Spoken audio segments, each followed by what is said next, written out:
Sekali-kali di depannya ke Afrika.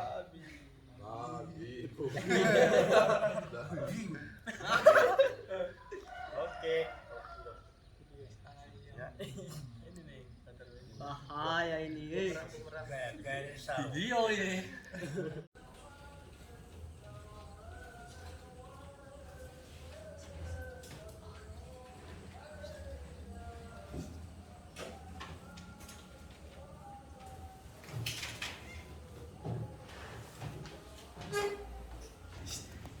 Ya, yang saya hormati semua Beni Mali dan juga adik-adik Postulan, selamat malam ya. Selamat malam.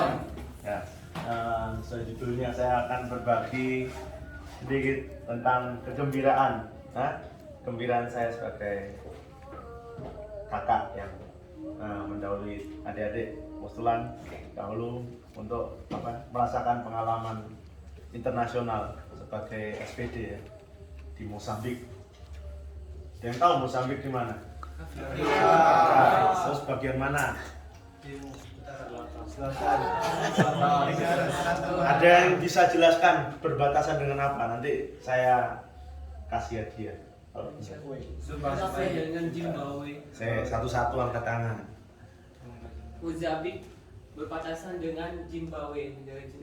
Terus apa lagi?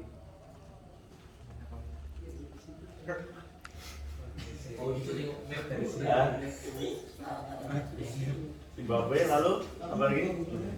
Ada yang tahu nggak letaknya di peta di mana? Di Afrika besar.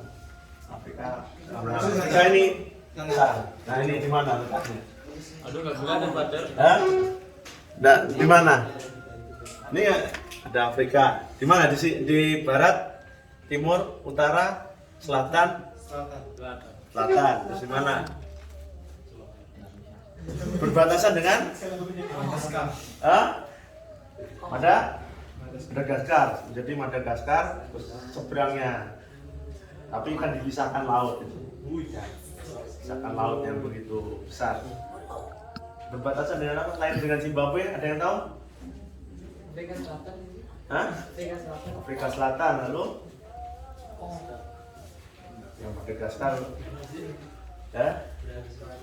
Brasil.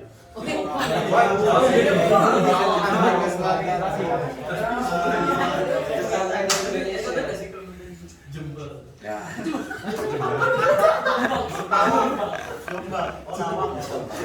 Nanti kalau gitu hadiahnya ditahan dulu. Jadi ini kita belajar menyapa. Saya di sana bicara bahasa Portugis kan. Tapi selain dengan berbahasa Portugis juga di kampung bahasa Makua. Makua itu bahasa kampung sana. Jadi banyak orang nggak ngerti bahasa Portugis, bahasa nasionalnya. Tapi kalau kita nyapa mereka dengan bahasa Makua ini, mereka senang sekali. Ya, jadi prakteknya gini. Patani itu teman. Patani teman. Moselia itu kalau pagi, artinya kamu bangun dengan segar. Apakah kamu bangun dengan sehat, segar?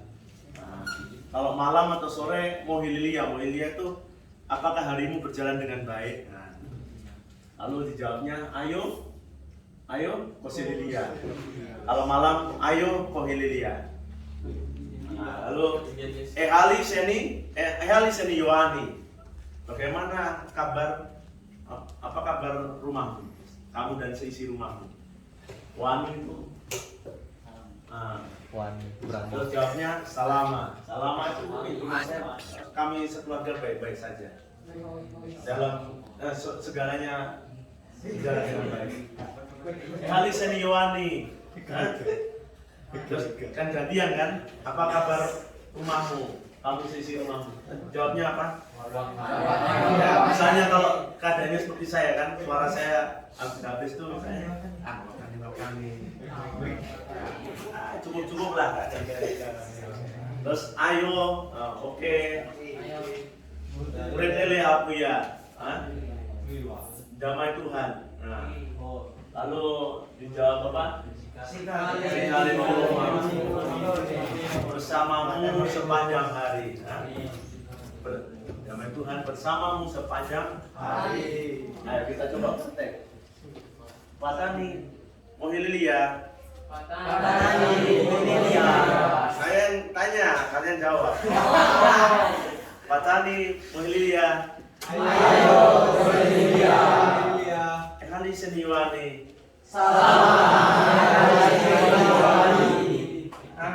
Makane. Sekali niyo maiku otene.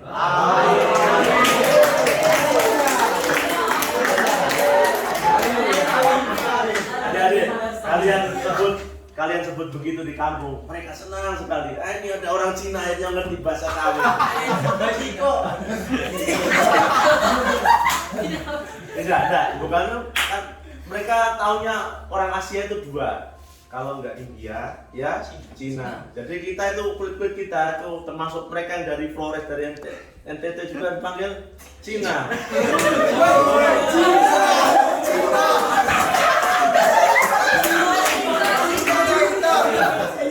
Kalau nggak percaya banyak sekali konfrater kita yang ini para Romo Bruder dari NTT, orang Timor Leste, saya dianggap Cina. Karena nggak ada referensi tentang muka-muka wajah-wajah Asia Tenggara ya. Jadi makanya Cina, Cina, nah, gitu. Jangan heran. Ya, ini saya perkenalan dikit, nama saya Agustinus Lintang Adi Cahyo, SVD. Lalu anak pertama dari 2 bersaudara, putra ini orang tua saya, asal paroki dari Santo Paulus Juanda, Sidoarjo. Dekat-dekat sini, tangga yang malah. Dari Surabaya. Lalu riwayat ini perjalanan studi dan panggilan di Seminari Garum, Blitar, lalu melanjutkan ke novisiat SWD, lalu ke Seminari SWD, lalu tahun pastoral di Kalteng, Diakonat di Surabaya, habisan di Surabaya, lalu dapat penempatan pertama di Mozambik, Afrika Tenggara. Tenggara toh, ini selatan, ini timur, ini tenggara, ini Mozambik sini. Lalu di Mozambik 13 September masih 13 September 2019. Tapi saat ini belum genap 3 tahun, sudah dapat liburan ya, manfaatkan sungguh-sungguh. Liburan kan hak asasi misionaris. Juga saat ini saya sebagai anggota di komunitas SWD Kelahiran Santa Peran Maria di Kabupaten Monaco, Provinsi Nampula, Mozambik. Lalu SK-nya sangat, jadi pastor paroki. Tapi saya baru kacang-kacang ini 3 tahun di sana langsung dapat SK pastor paroki karena berbeda sistem pastoralnya. Jadi di sana namanya pastor paroki in solidum. Jadi dari satu rumah kami di satu rumah SVD itu kami layani 3 paroki. Jadi paroki pertama Santo Paulus ini yang dekat dengan biara kami, yang lainnya itu berjauhan di luar kabupaten, jadi beda kabupaten. Kayak dari Malang nyebrang ke Pasuruan, nyebrang ke Pandaan, seperti itu. Paroki yang lain jaraknya jauh dan kami diberi SK itu supaya apa? Ketika kami melayani di tempat yang jauh itu kami bisa langsung ambil keputusan sebagai pastor paroki. Gitu. Dan makanya kaget loh, dapat SK pastor paroki cepat sekali. Ternyata gitu sistemnya pastoral di Gus. Terus teman-teman saya seperti apa? Saya satu rumah itu berempat. Ini teman-teman saya. Satu yang kanan saya, yang kiri saya itu orang India.